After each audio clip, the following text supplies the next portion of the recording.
Differentiation, the best way for your child to learn. Hello, my name is Ruby Daniel, and I want to share with you about the principles of differentiation used in my classroom and why it is the best way for your child and all students to learn. Differentiation is varying methods for teaching students in the same class based on the different ways in which they learn.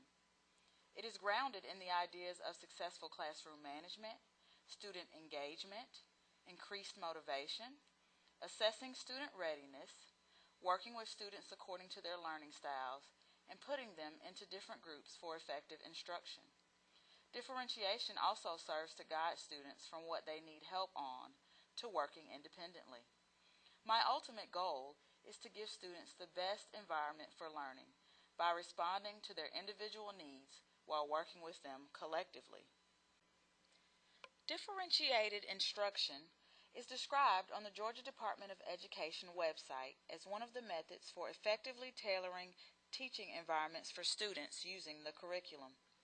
It is used as a part of the Response to Intervention program to assist struggling students and for the determination of students needing special education services. Differentiated instruction also works because there is no one size fits all. Students come to me with many differences. I have no expectation of trying to make them the same. The classroom is a microcosm of our world, which is filled with different types of people. Therefore, it is important to consider students' differences in my classroom. My students differ in various ways, including nature, ability, experiences, and preferences. In nature, we know that boys and girls learn differently. Students' brains and maturity levels grow on varying timelines. As a teacher of students with disabilities, I am aware that no two students with the same disability learn exactly alike. Student ability level is closely tied with the effects of nature. Some students have natural aptitudes for certain subjects and not others. Students approach school through their experiences in classes as well as life experiences. Student backgrounds affect the ways in which they learn. The goal of differentiation is to tap into those student interests to increase motivation and willingness to learn. The principles of differentiated instructions provide, provide the goals I have for my classroom by utilizing effective differentiated instruction. These include accepting responsibility for the diverse individuals that I teach, having a vision of high quality learning, and working to build bridges of possibility between what I teach and the diverse students that I teach. Differentiation requires a responsive teacher. I am not in denial about my students' differences and cannot use them as an excuse for why I may not be able to reach certain learners. In order to reach each learner, I choose to positively interact with students and encourage them as much as possible. I seek to understand their goals and fears. I want to embrace their cultures and build a positive learning environment. My vision of high quality learning includes managing the classroom for an optimal learning environment and teaching students to understand the important information in the curriculum. I want to engage students in connecting what we learn in the classroom to their lives. I seek to understand students' weaknesses, and I work to be creative and flexible to help students to be their best. The research on differentiated instruction shows that students are only receiving an equal opportunity to learn and grow in a setting where three main areas of need are addressed. The first area is student readiness. Differentiation by readiness works by matching student tasks to their range of ability in order to successfully lead them from what they can already do to independently learning to what they can do without help. Differentiation also works in response to student interests. Matching student tasks to the areas of interest help them build confidence, competence, and to promote a positive learning behaviors. Differentiation also responds to student learning profiles. Considering the way students learn and think transcends their culture and background to connect them to the curriculum.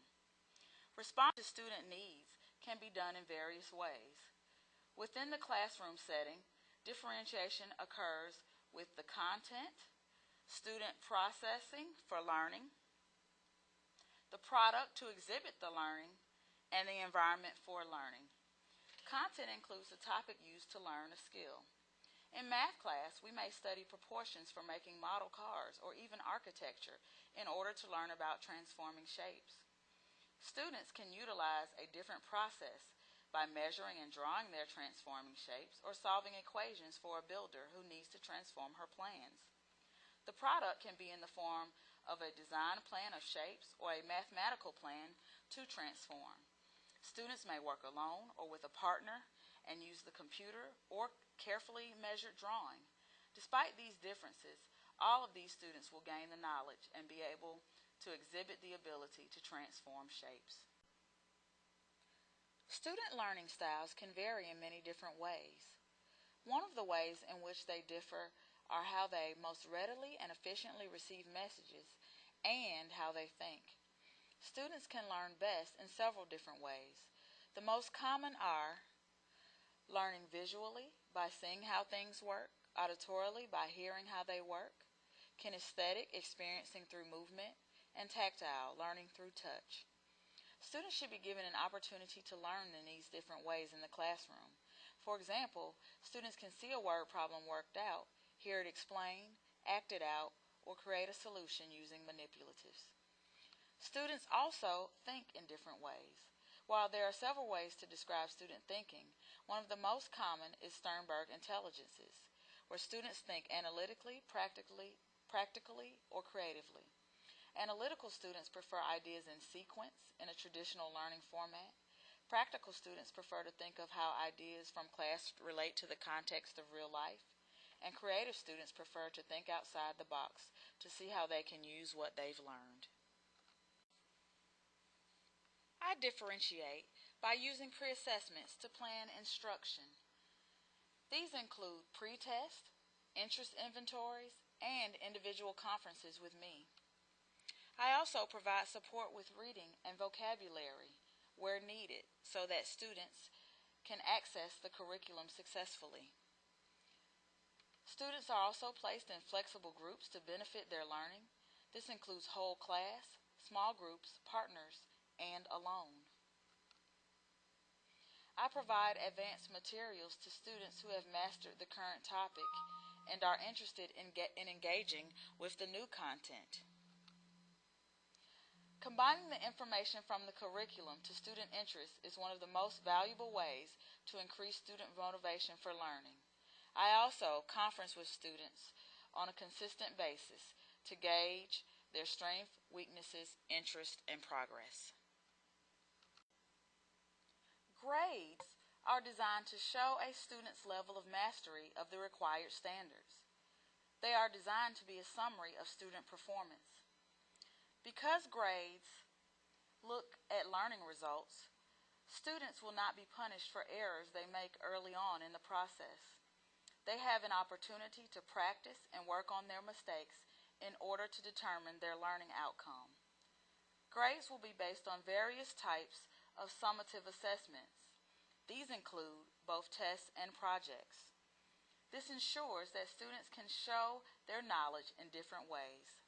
Lastly, I conference with students before, during, and after assessing them to ensure that they know what is expected of them when their outcome is assessed. This also allows me to monitor their progress on the ways in which they're earning their grades. In order to ensure equity and fairness through differentiation, it is important to establish clarity about the essential in the content. This process ensures that each student is responsible for learning the same standards and skills, even if they are completing different activities. This also ensures that students are not given less to do if they have weaknesses. They are simply given alternate activities that help them build upon or address their weaknesses but meet the same learning goal. Once the goal has been established for students to work on, they can be assessed on what they have learned fairly without giving advantages to students with different assignments.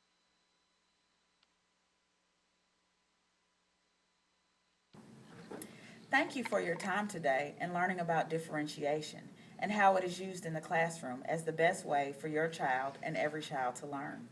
I would like to leave you with a few references from the information provided to you today. Again, thank you.